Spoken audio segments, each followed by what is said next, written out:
This migrant shelter in Tucson, Arizona is one of 5 in a network in Pima County that has collectively served an estimated 180,000 asylum seekers over the last decade.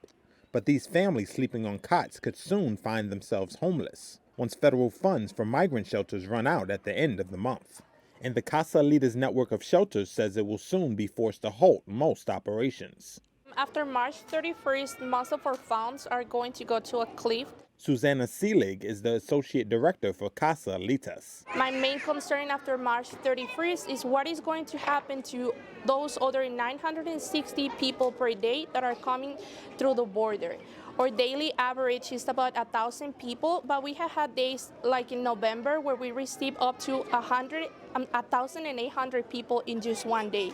At one of the Casa Alitas shelter sites last week, migrants rested on cots and received meals, clean clothes, toiletries, and assistance planning onward travel. Sarah Vasquez Gonzalez came with her husband and 3 of her 6 children from Chiapas, Mexico, where cartel violence has driven Mexican families to flee to the U.S. What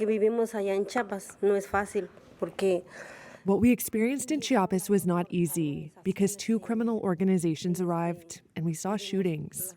My husband stayed there taking care of our things, and he would just hide behind the doors.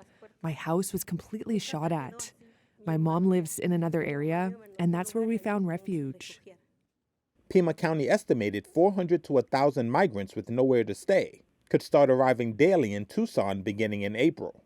Jan Lesher, the Pima County administrator, said the county simply cannot afford the roughly $1 million per week that previously would have been covered by federal funds. $48 million a year is not something that can be easily absorbed into a Pima County budget, particularly in a year where we're all looking at making budget cuts. We refer to it as homelessness on steroids. We're going to take individuals who are already homeless in the community. We have that population who are homeless in this area, and adding to that an additional 1,000 people a day.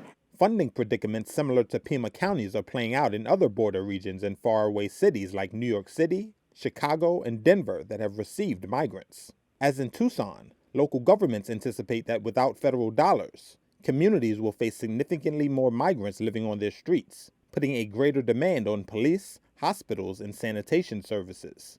Congress faces a Friday deadline to fund the U.S. Department of Homeland Security, which pays for migrant services along with other federal agencies. Current money could be temporarily extended as a stopgap measure to keep DHS and other federal agencies running.